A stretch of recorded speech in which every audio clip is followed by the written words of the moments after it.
Good evening, everybody, and welcome to another edition of Pundits Pundit. My name is Scott Morganroth, the Motor City Madmouth. No hat today, just to advertise the haircut, but I promise you, it will be back next week. I want to say hello to our evening crew tonight. We have Candy. Welcome back, Candy, substituting for George Eichhorn, who, by the way, is covering the Detroit Red Wings and the Florida Panthers game at Little Caesars Arena. Thanks, Scott. It's great to be here. Denzel Sniper, welcome back to the big show. I'm going hatless here tonight also, but I go hatless every night, so there's that. But I did razor my head this morning, so I'm with you on the hair thing. There you go. Yeah. When my haircut gets done after Candy's, you know there's a big John Deere looking to get all over my face and then some. All right. And last but not least, the pundit's pundit himself, Jacob Christner. Hey, Denzel, this era's jargon goes perfectly with him. No cap. Yeah, there we go. No cap.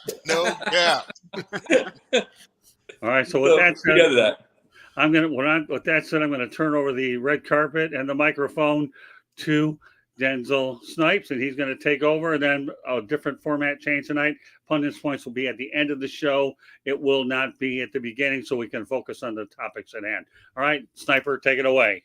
All right. And just as a reminder for everyone to please locate and follow the South Florida Tribune on YouTube, Facebook, Twitter, and the lovely streaming services that they offer. Hit the like and subscribe button.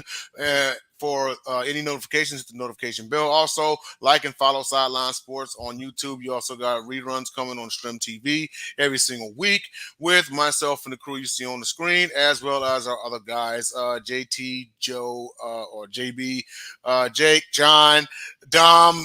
It's a whole cast of characters. You know, you got to be there to see it. So please hit that like and follow button on Sideline Sports Network, as well as South Florida Tribune.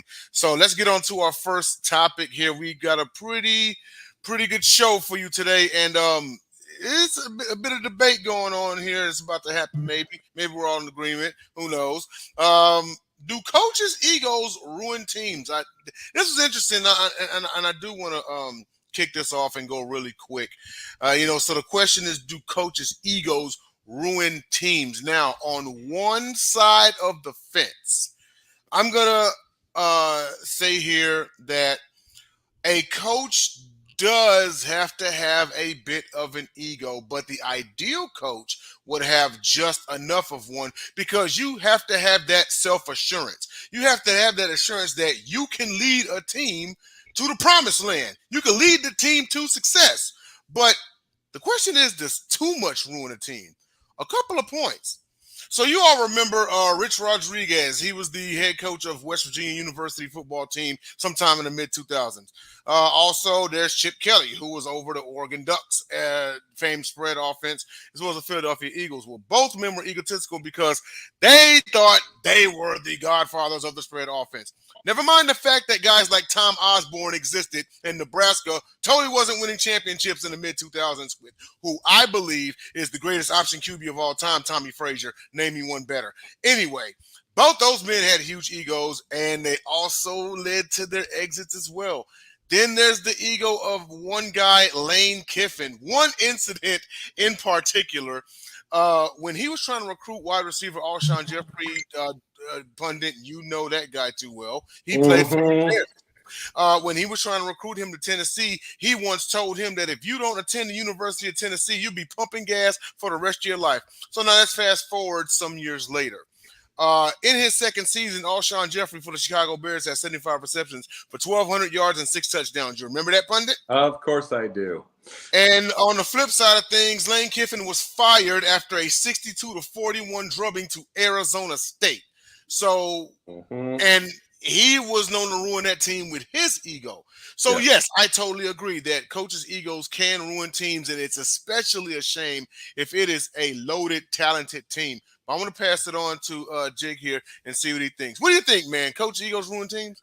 Yeah, absolutely they do. I got the Matt Nagy situation with that. We already have that whole story. But I'm going to bring up where I believe that the modern day coach needs to be, and a lot of them still aren't. I have a belief that they need, whether it's high school, college, any of this thing, you need to be teaching your kids. It's not just X's and O's to me. You need to be teaching your quarterbacks, your anybody that's running it on the field to be the coach on the field. You need to teach them to make decisions. You see all of these coaches, especially OCs, they want to control every detail. It's kind of like the old days with Tom Landry. He used to say his system was perfect except for the people. And he had that kind of, even though Tom Landry was an all-time great, he had that kind of ego to that. And I have a thought process that you need to be able to have somebody and teach them that they have the confidence to see what they see and go for it. And then do you get picked off? What did you see? And if they don't say anything and they just walk off, then they get benched or you have an argument with them. But if they describe things of what they thought and something happened, then we can speak it out. And this is what you do next. I have that belief. I believe that's more than X's and O's. That's teaching kids and teaching adults also to make their own choices. That's how you get through life. And I believe coaches with the biggest egos want to run every detail of everything. Every little X's and O's. They want to run your footwork. They want to do everything. And, I mean, Vince Lombardi had that. He used to give -2s if you got off position, even if you made it. Even if they had like -2, 0, +2 for positions. And I love Vince Lombardi. But on one of the games against Dallas, he gave a -2 for somebody that was helped win the game. So because he wanted that. And there's that kind of thing. I don't think it's necessary anymore. I just don't. Yeah. And you know what? I'll even give you an example of a coach's egos, huge, that didn't ruin a team.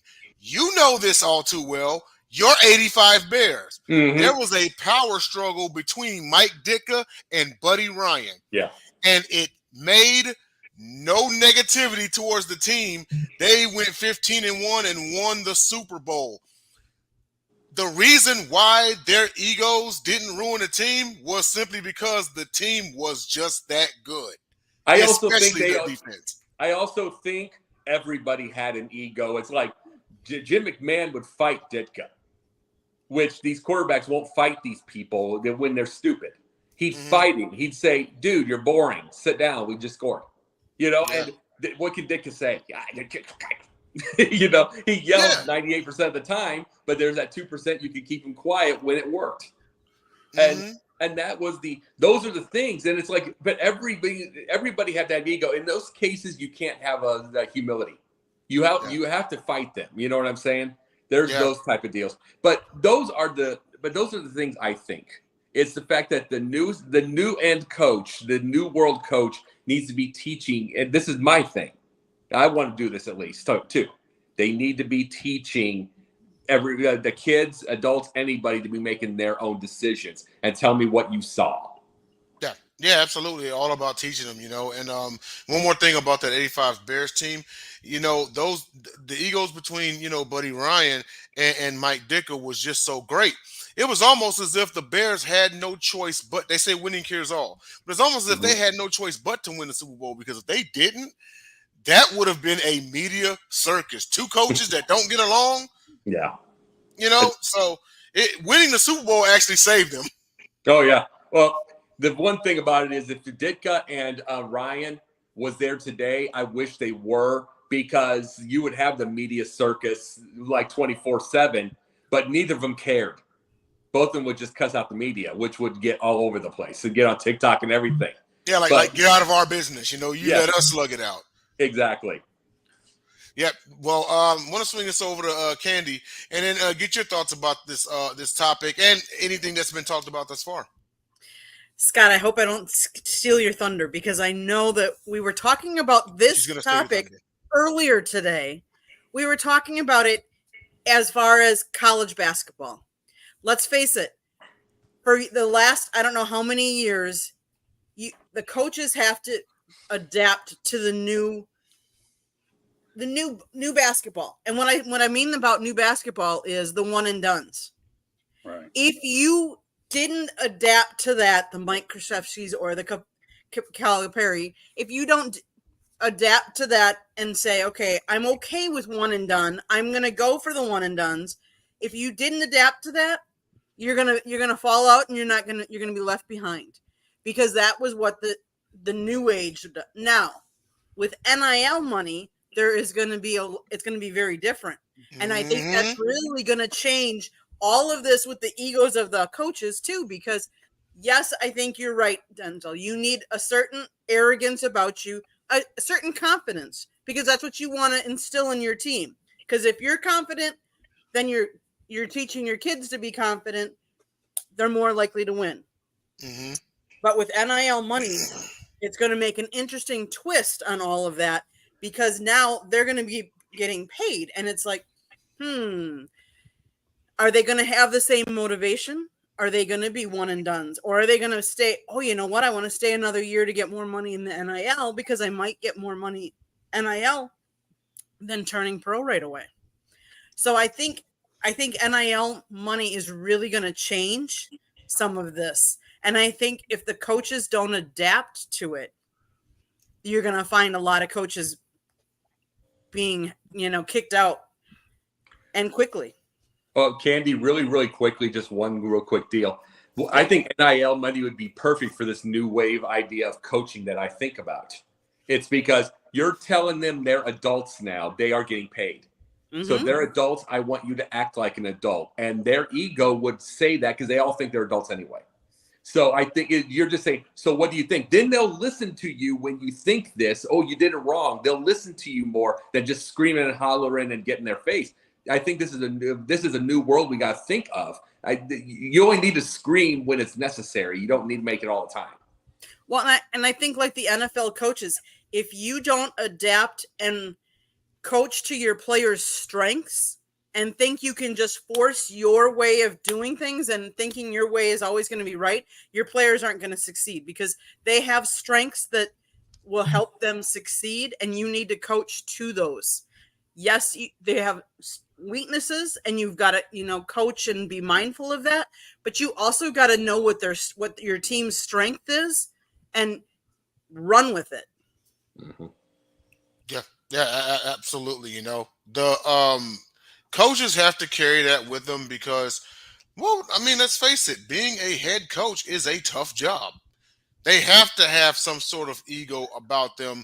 And like I said, that self-assurance, you know what I mean? I actually read an article one time, and when I say this is not a political statement or nothing. I'm talking about the general job, okay?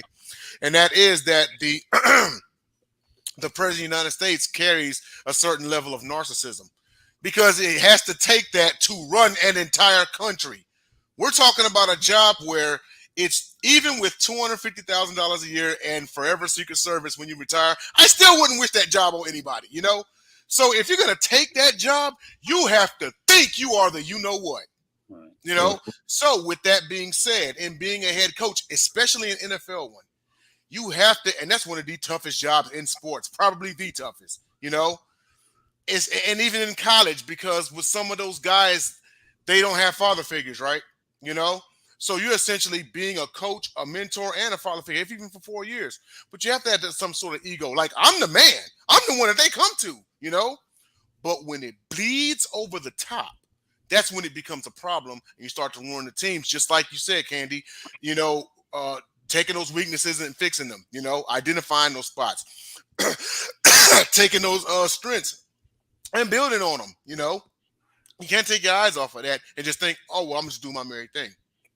Lastly, Motor City Mad Mouth, give me what you got. All right, I'll give you what you got. First, let everybody know that Pundit is being broadcast around the world. Okay, got to let people know that, right? The audio version of Pundit can be heard on iHeartRadio, Apple, Spotify, Google, wherever you get your podcasts. Please hit the red subscribe button on YouTube, South Florida Tribune. We're striving for 1,000 subscribers. Please also comment, like, and share the show. Broadcast, want to be a guest, no problem. Participate in the chat room. That's one way to do it. Or send your topic ideas to southfloridatribune@gmail.com. If you want to advertise cost efficiently, call me at 954-304-4941. We broadcast live on Facebook, LinkedIn, Twitter, and YouTube. Our website is www.southfloridatribune.com. Twitter/X at Tribune South. And Candy Ebling is not behind the scenes tonight. It's in front of us. And I have a book coming out, Lessons from the Microphone. I'll get into more details later. Now, on to the question. I'll just say this. I disagree with all of you. Okay. It's a case by case basis, is what it is. Don't tell me that Don Shula had an ego. It was my way or the highway. And I work with Coach Shula. Okay. Vince Lombardi, you talk about the man himself. There was no ego. It was Vince. Now, Lane Kiffin, I will say this. I worked with him down here. And you know what? I knew he was going to be a temporary coach because all you have to do is win at FAU to get rehired somewhere else. How'd that work out? Back in the Southeastern Conference. Some of the other names that you alluded to, probably. But you know what? Every situation is different. You know, some of them need that big authority. You know, you're talking about Tom Landry. Okay, here's a guy that won multiple Super Bowls too. So is he allowed to have an ego? I had an opportunity to work with John Wooden, right? Okay, you ever heard of him? Pretty good, right? Oh, yeah. And the one thing about John Wooden was he had the pyramid of success. And you know what he once told me during an interview? That, you know, you guys can wear facial hair all you want, but you're kicked off the team. Let me tell you, Kareem Abdul-Jabbar and Bill Walton didn't have facial hair, but when they got to the NBA, they did. So it just depends on the person. Yeah. It Now, does. in the case of Chip Kelly, it did because he wanted to do both of them with the Eagles. We saw that blew up in his face. And where's he at? UCLA. Rich Rodriguez was stupid because he's sitting here trying to change everything about Michigan. No, number one, and all the different Michigan traditions. Boosters ran him out real quick when he had some poor records. So, again, you have to look at every situation individually and then go from there. I don't think you can sit here and put an overall generalization on it per se. That's fair. The only thing that I'll say real quick is look at the guys you mentioned: Wooden, Landry, Lombardi, and all of them. You have to win first. If you win first and you have an ego, you at least have a leg to stand on. If you haven't won anything, they're gonna run you out of town.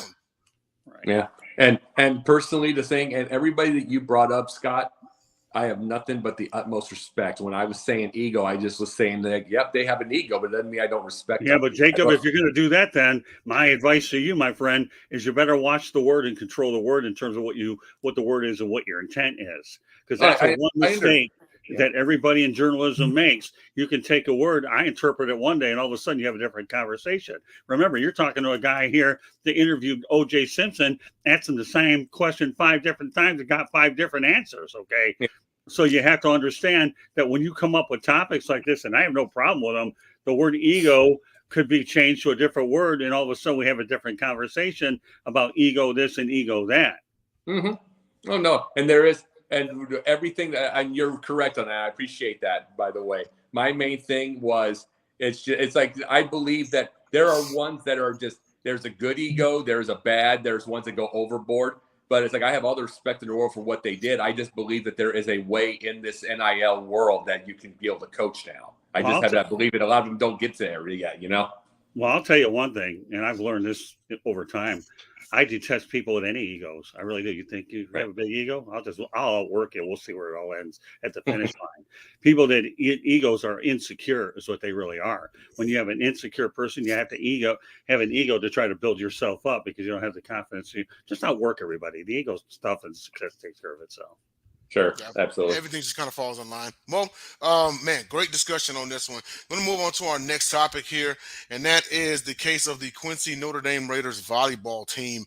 So after they had lost in a little background, after they lost in the regionals, some parents actually confronted them after the game. The parents were identified as okay. Never mind. I'm not going to do it myself. I know the names. I know the names. That's the thing, and their thing. I'm not going to do that to them. I'm just saying it's understood. It's just, yeah. All right, no, that's fine. Well, anyway, so 2 parents actually went to the locker room following the regional loss. They went in there and they claimed that the player coach quit on the team. Here's my deal on this one. A locker room is supposed to be a safe space, okay, for coaches and players.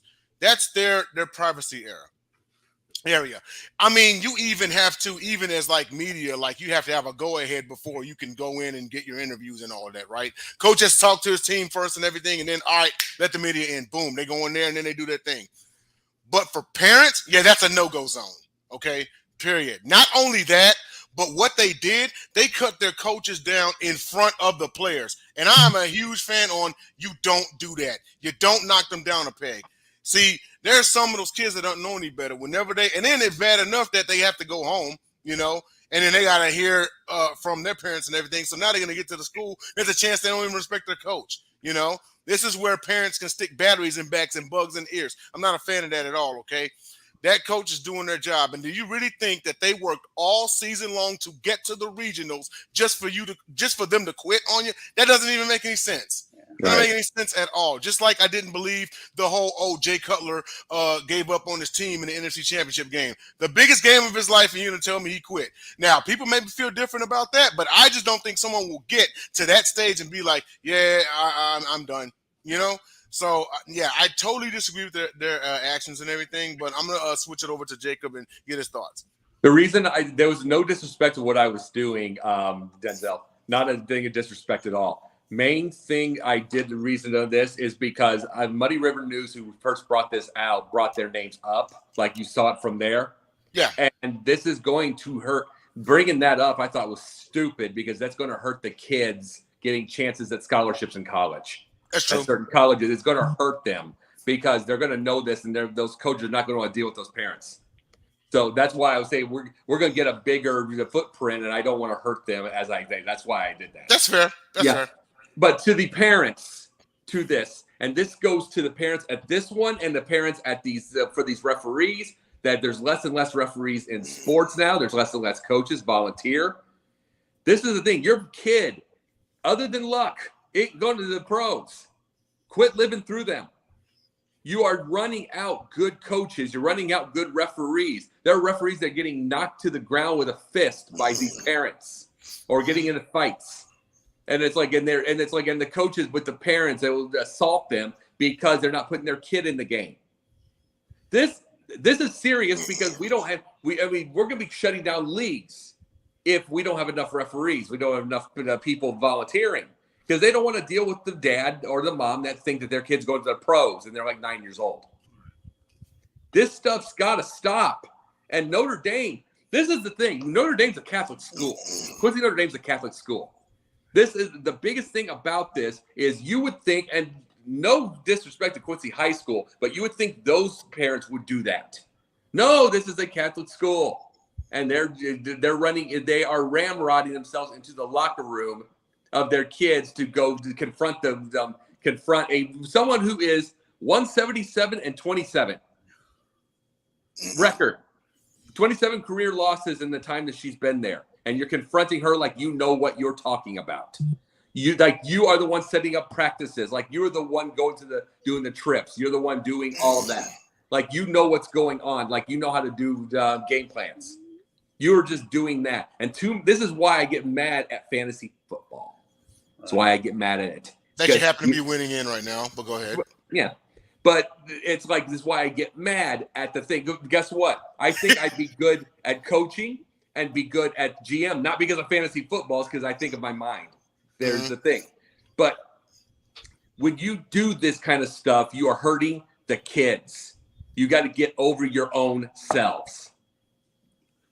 All right, you know what? We're getting a comment from Jeremy on LinkedIn, yes, but it's not going through our system. So I'll mention one thing because I'm paying attention to it on my phone.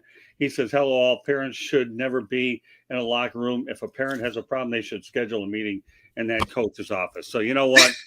Jeremy, yes, thank you. Okay, real quick. I understand everything you're saying about protecting their names and everything. And I know we're all in this one, and you all may disagree, and that's okay. But I just have to get this off my chest here, okay?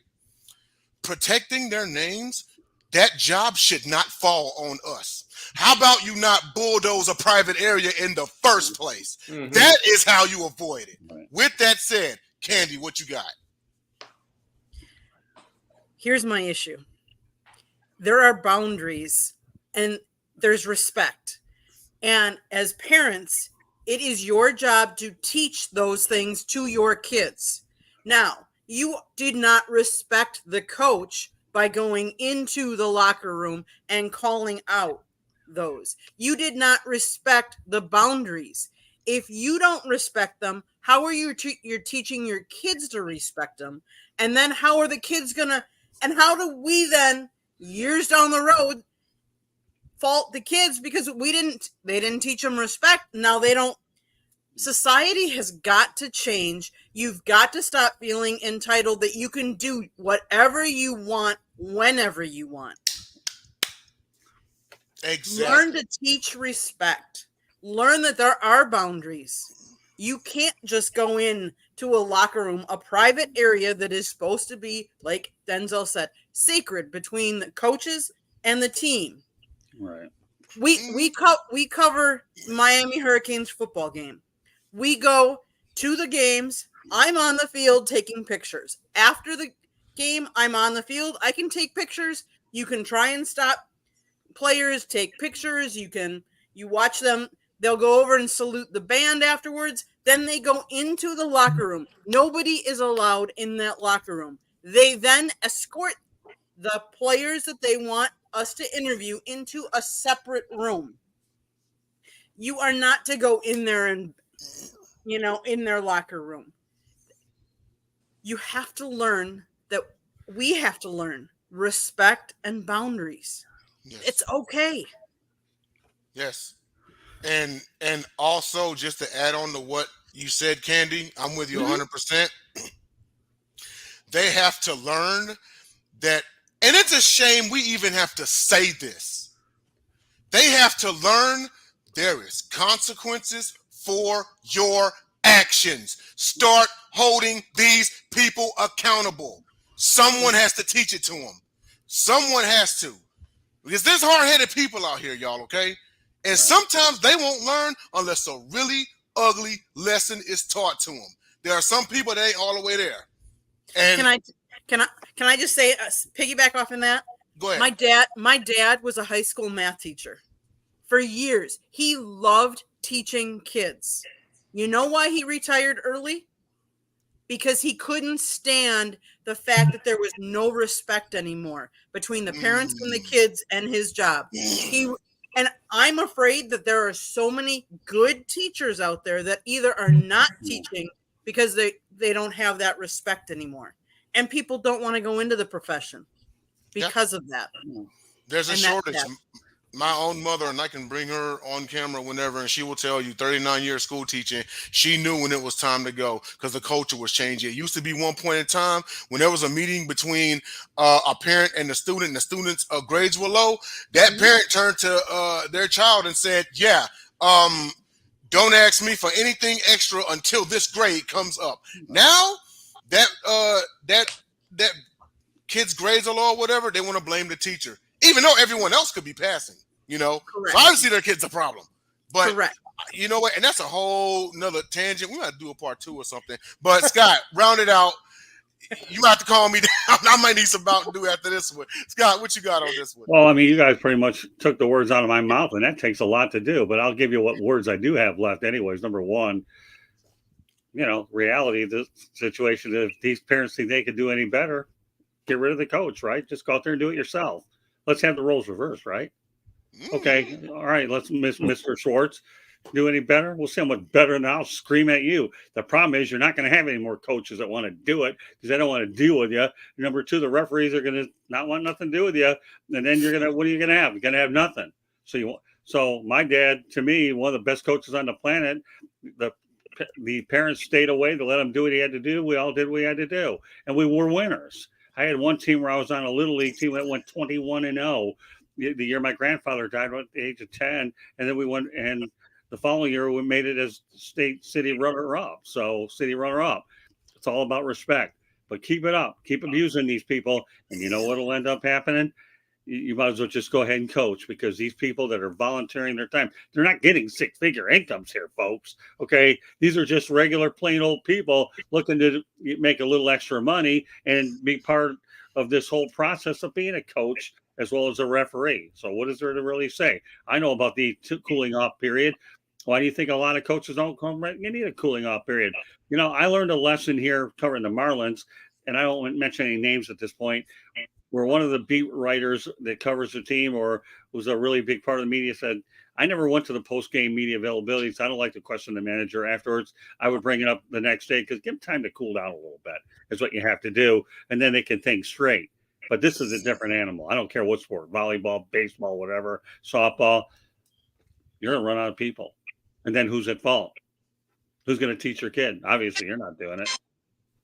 When I talk to people, and you're correct, when I talk to people about I have the thing of coaching. I've been a mentor before, adults and kids both. Right. I've been a volunteer basketball coach. When I've said to people before, I want to be a coach, I put in for a couple of places. One place had an 11-year run that I put in for. I did this like last year. It didn't work out, obviously. But an 11-year run where they won 4 wins. Basketball. 4 wins, 11 years.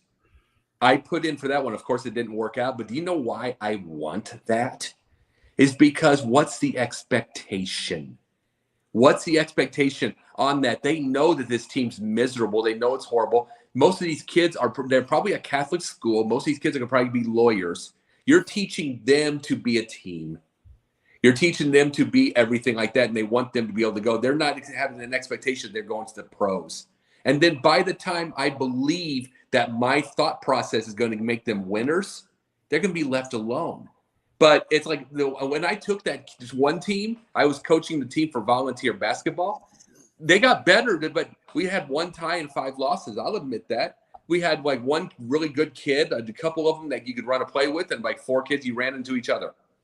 Cool, but guess what? Every one of them got better. I had boys and girls on my team too, as a co-ed team.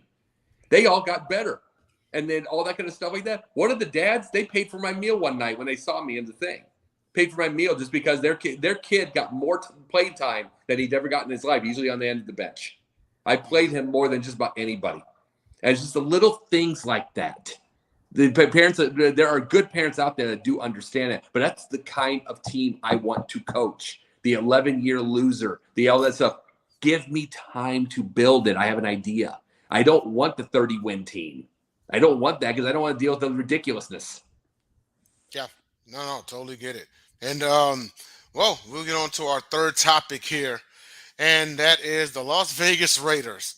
So, to those of y'all who had been under a rock for the last 4 days, head coach Josh McDaniels was fired following the loss on Monday Night Football to the Detroit Lions. Interim head coach Antonio Pierce, who was the linebackers coach, has taken over. Also, general manager Dave Ziegler was fired. Assistant GM Champ Kelly, has taken over. So the question here is, they now have a black head coach, a black GM, and a black team president. Is this permanent or interim?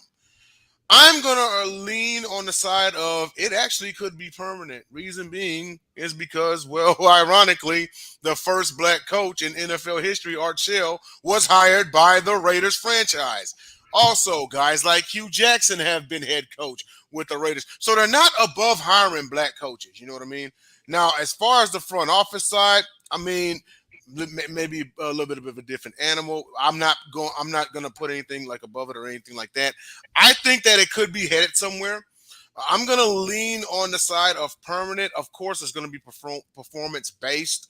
I don't expect the Raiders to do anything this year, but if somehow Antonio Pierce can reel off a 5-game or 6-game winning streak or something, they may consider handing them the permanent position. Then again, if nobody else bites, because the Raiders franchise is a bit of a dumpster fire, hadn't even recovered from the John Gruden stuff, a year or 2 back. Some other people may not want to touch that, so it may actually fall to Antonio Pierce by default. Who knows? But let's start off with Candy on this one and see what you think. You think this is permanent or interim? We're paying $80 million for 2 coaches that aren't coaching the team, Gruden and McDaniels. That's crazy. That is just crazy. $80 million. Do I think it's permanent? I think if they do well, if the price is right, because obviously if you're paying these other 2 coaches, like how much, are you going to be able to? They can see what they can get out of them. Yeah. It's just crazy. Was I surprised? No. I didn't expect Josh McDaniels to do really well. Some coaches are very good at offensive or defensive, and some coaches are just not cut out to be head coaches. True.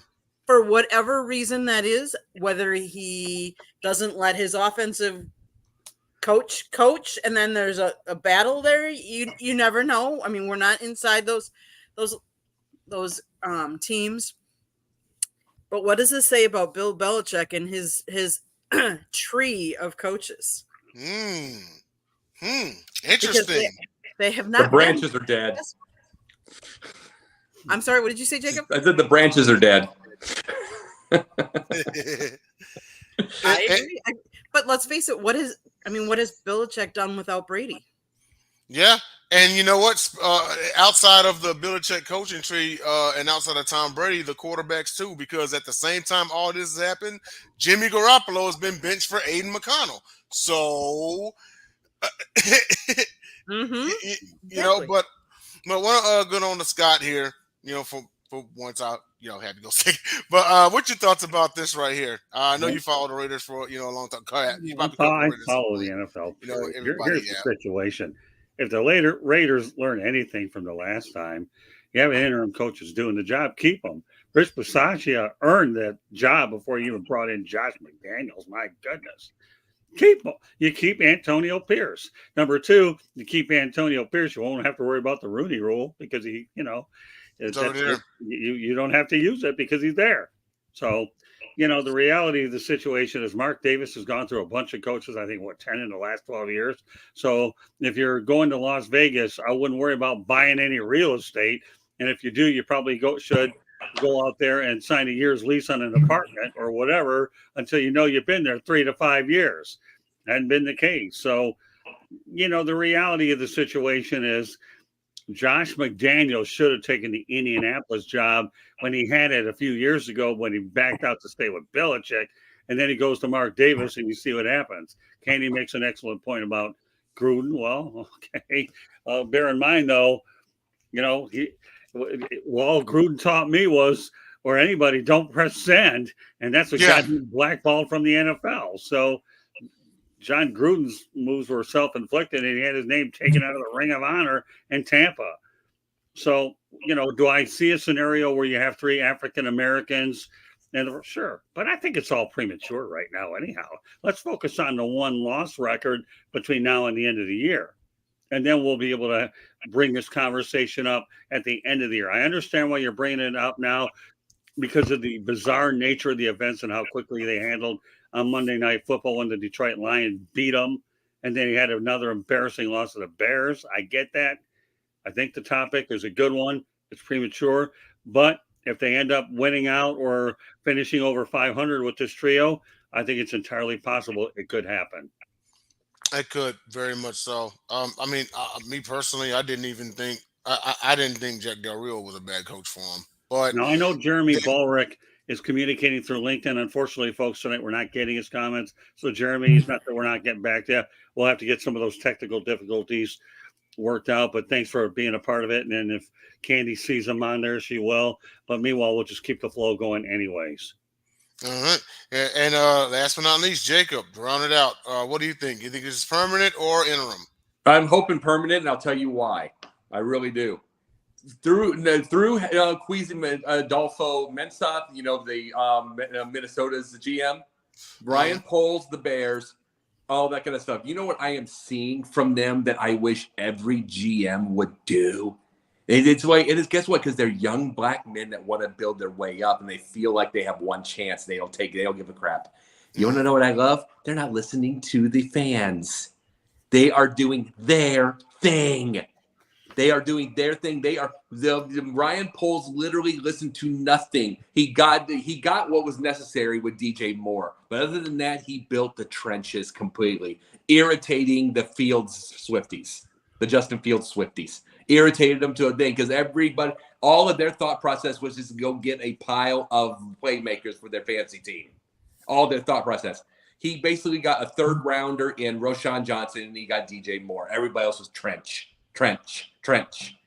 and he knew that it's where you started.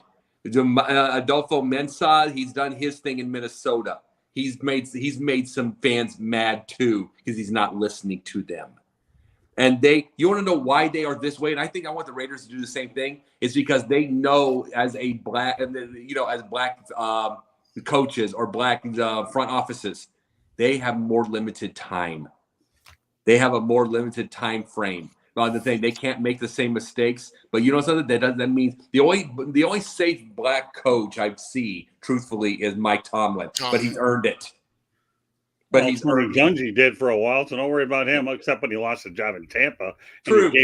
And John Gruden had a ring gift wrap, but no, I mean Mike Tomlin. But even there's talk out of Pittsburgh that if the mediocrity continues, he might be on the way out too. You never know. But continue your point. Oh yeah, but what I was saying is like he's the one, but the ones that are new aren't safe. I love it.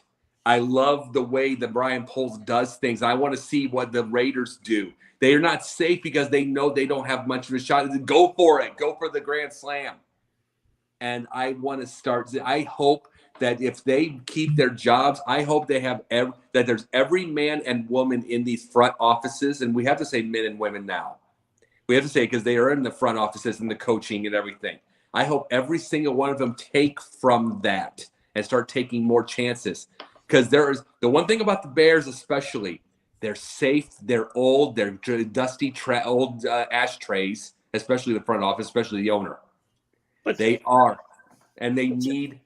But Jacob, you're missing the whole point. I don't care if you're at the Raiders or not. Nobody white or black is safe in that office. What are you talking about? No question. I just mean I hope they do what like the Poles and the Mensah does and doesn't take chance and they're not safe. I hope they go for it. Hey Ralph, we've finally seen it. Yes.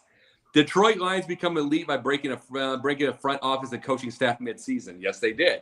That's true. But that is what I want to see. That's one thing I do like about the few black front office people that are there. They take all the chances. They go for the grand slams, and there's a lot of front offices that need to do that. Well, the only thing you have to do is all you have to do is carbon copy Brad Holmes, and all of a sudden you got Red Auerbach, who the white version or black version of Red Auerbach. He used to swindle everybody. Brad Holmes right now, he's like Trader Jack. You don't want to trade with this guy because he's so smart. I tell you, Brad Holmes, the best general manager the Lions had, and I can't tell you how many years. This guy's unbelievable. And we all know about Dan Campbell. So second time Josh McDaniels was fired by Halloween as a head coach in his second season. I'm sure his wife lets him know about that too. Yeah, and didn't he sign like a 6-year deal or something like that with the Raiders? And Josh did. I think Gruden had. Josh did, yeah, and he was fired in the middle of his second season. Yeah, someone didn't want him there in the first. Yeah, but you know what? Here's an interesting stat about it. Okay, we mentioned it last night. He's the only coach in NFL history that's been fired twice in the middle of a season. Did you know that? And it's not a stat that I would really completely want to advertise, but you know what? I can't, as Stephen A. Smith would say, Jacob's favorite person, if I'm watching it, I can't ignore it. So and I actually put it in my book, by the way, Lessons from the Microphone. If I'm watching it, I can't ignore it. Yeah, but what you said, Scott, aligns up perfectly with what Candy said, and that is some coaches, their ceiling is coordinator. He's an excellent play caller. He just can't run an entire team. There's Steelers fans that are asking for McDaniels right now for the OC because they hate Canada, which you can't blame. But that's a mistake because he'll politic his way if they let go of Tomlin. You don't want him as a coach. No, I disagree with you there. Okay, if you keep Tomlin, if Tomlin has any sense at all, and they want him as offensive coordinator, you jump on it. Tomlin's earned enough to be able to get this thing fixed with an offensive coordinator. So you know what, Jacob, my friend, we disagree on this one, and it's okay to disagree. Sure. That's why we have this show. This is an awesome show for that reason. Oh, exactly. We're a magazine. Yeah, magazine show. Magazines, absolutely. Well, that is all right because I think we're not going to do it. Oh no, we have time. Well, right now, we could probably manage. I'll tell you what, we have about 9 or 10 minutes, so we can all keep it real because I know you have a grocery list of places that you are. If you trim your grocery list in half and make it look like you went to the drugstore, we'll be able to get it all in. Okay, go ahead. Go ahead, bud. All right. Pundit point. Okay, so mine real quick. So last Saturday, Francis Ngannou's boxing debut, he hung with Tyson Fury. A lot of people think that he should have won that fight, including yours truly. Me personally, I think Tyson was awarded the fight because of who he was. So if Ngannou didn't win by knockout or TKO, he wasn't going to win the fight. Ironically, he knocked him down in the third round. Here's the deal, okay? He proved himself in that one fight. You know, there's already talks about his next opponents, and the biggest one is one Deontay Wilder. He has already stated that his next fight, he wanted a rematch with Fury. Fury's actually defending the title this December, so more to come on that one. But no, he definitely proved himself. He dominated the octagon. Now he's going to the four-corner ring with gloves on, and he's looking to dominate there. I think he did awesome. He definitely has a future in this line of sports. Still a young man, and I think he's got what it takes to get with the best out there. He literally got with the best. He said right there, he should have won by decision. Box office gave, yes, exactly. Tyson Fury was awarded it because of who he was. And that right there actually was going to be a topic, a full-on topic that I was going to suggest, and that is the politics of boxing. Maybe we'll cover that one day, you know. But Fury, and nothing against him, I love the guy, but he should have lost that fight. Jacob, what you got? Absolutely should have lost the fight. But Mike Tyson, real quickly on mine, Mike Tyson, his training thing has gone way up now. His because he's helped train Ngannou. But here's the thing. I have something to say. I brought up the fantasy football a little bit. Saw a ridiculous thing, and I put it on Facebook. I put the thing on Facebook, and it's ridiculous. So there was a guy who's 3-5 in his fantasy league saying that he wanted to trade Troy Pollard. Wanted to trade Pollard, Tony Pollard, for Christian McCaffrey, get McCaffrey in his say, and then he would let the guy bang his wife once. And bang his wife once, and it's like, yes, that is his whole thing. And he's supposed to have a hot wife and everything. He said that. This is how crazy this has gotten with people. And this is the whole thing. Front offices. These are who you listen to. Is why I was telling you about the Raiders and the Bears and everything not listening. This is who you're listening to. When you are appeasing these people, they will do these things. They think they know what they're talking about through their fantasy teams. And it's like, basically, fantasy's luck. We get the best players, but you don't know if you're going to get the injuries. I'm winning. I have 2 leagues. One I barely touched, and I just drafted well. The second one's been a Russian summit, going all over the place with all the trades. And we'll see how I go from there. His ticket and betting draw is why they gave Fury the win. It is why boxing is slowly dying as a pro sport. MMA has surpassed it. That is correct. Yes, it is. But to bring these things up, though, about fantasy, it is time for you. It is when you think about this, you think about those players. You get onto those places each and every time when you see those parents beating up on the referees or the coaches or whatever. You ever see the kids fight? No. You know why? The kids are more mature. The parents have stopped the maturity. They stopped the maturity and everything like that, and they're the ones that are ridiculous now. The roles have reversed. Yeah, absolutely. Candy, Pundit point. Kudos to Fox. On October 29th, 2023, the Wisconsin-Minnesota border battle did not disappoint. The women's volleyball was broadcast on, for the first time ever, volleyball match was aired on Fox. And it drew 1.66 million viewers. Kudos to Fox for doing that, because the last time they put it on the air, it was only 612,000 viewers. So 1.6 million to watch women's volleyball. Wisconsin's having a heck of a year this year, but kudos to Fox for airing that, bringing light to women's sports. I love it. Absolutely. And last but not least, Scotty, what you got? You know, Jacob, you bring this fantasy football stuff. You don't realize how painful it is for me to have to be on this show without a cap. Do you realize that I have to listen to garbage like what you just came up with, make me want to watch Criminal Minds, a crime show, which I hate? I really do. That to me is like serial killing, a cotton picking TMI deal. That is absolutely stupid, crazy, insane. You done made them grumpy. Look what you did. Point. If I have to bring up haircut and Criminal Minds in one night, what am I doing here? I realize it's a later show. I get it, but don't bring that garbage up. I hated fantasy football. I was smarter than all of them because I've been in the football for so many years in the locker room. But you can't be smart in that stupid sport because you know what? Luck is what it is. All right, now that I was able to torch you on this insane take that you have, because it was insane. It's my rant. Now I'm going to slow it down a little bit, okay? Today, I had an opportunity to go to a university called the University of Fort Lauderdale, the Eagles. And you know what? Coming up on the South, on Fire Up Florida, I'm going to have a 16-minute interview with head coach and athletic director Damon Cogdell.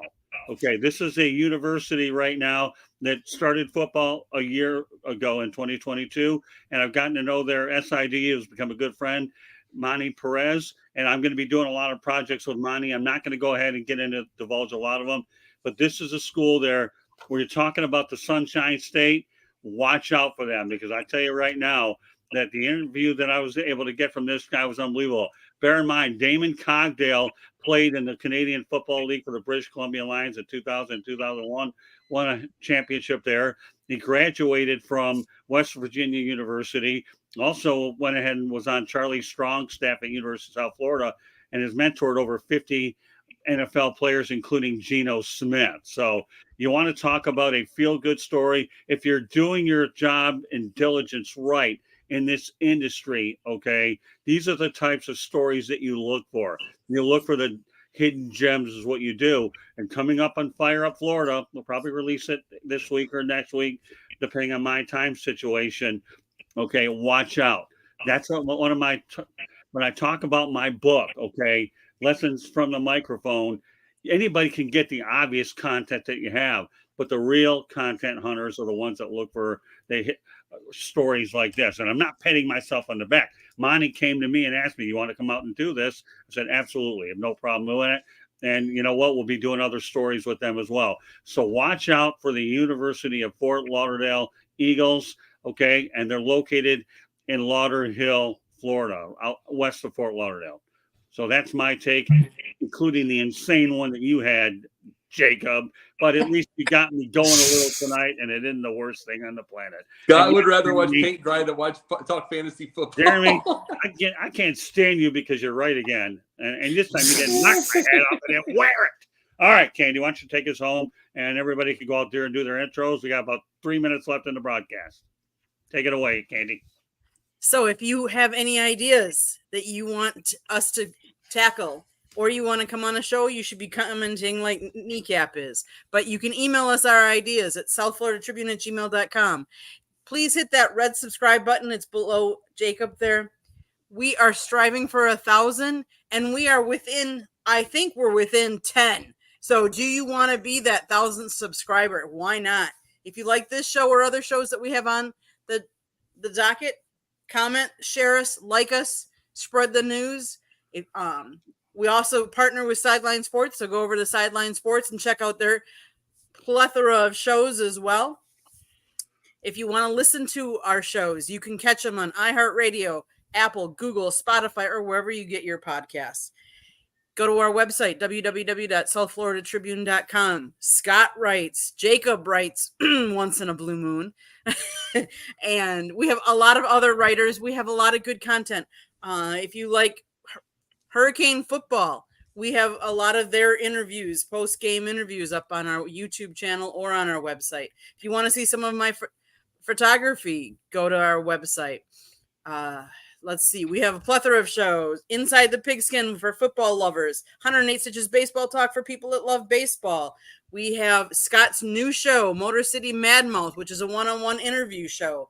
We have No Limits. We have Sports Exchange. We have Pundits Pundit here. We have Fire Up Wisconsin, Fire Up Michigan, Fire Up Florida, and Fire Up. We have all those shows. Just come on over to our side. Check what us is out. better, Carry On or Fire Up? I don't know the way you're acting. Who knows what? Anything else, Scott? And Scott's book. I put a picture of the cover, Lessons from the Microphone, up in the corner there. Once it's available within the next couple weeks, go out and buy it. You'll be able to get it on Amazon. Okay. Or Kindle, either of them. All right, Jacob, make it quick. Just real quickly, I am on all these on the sideline shows and the South Florida Tribune. I'm also I'm Jake the Pundit on the Twitter, Jake the Pundit 1 on TikTok, piles of other things. I also write for the South Florida Tribune sometimes, and the Inscriber magazine sometimes, and we have all that kind of stuff. Plus, I'm working on Patreon, and I'm working on Twitch and all those other places. It's one of your better acts. Okay, Denzel, take us home. Nelly13 on X/Twitter, NELINEL13. Also, Denzel Sniper 13 on Twitch. It's right there. Gauntlet Fridays, 8 p.m. Eastern Standard Time. We're gonna have a hell of a show for you, so please tune in. That's on the Sideline Sports Network. Also, Confidential. Next week, we're gonna have an overall World Series recap and end of 2023 Cubs season recap as well. That'll be our last one of the season. Also, Top Up Talk Mondays, and also catch me here on the Pundit. Okay, we're done. See you next Thursday. Ding.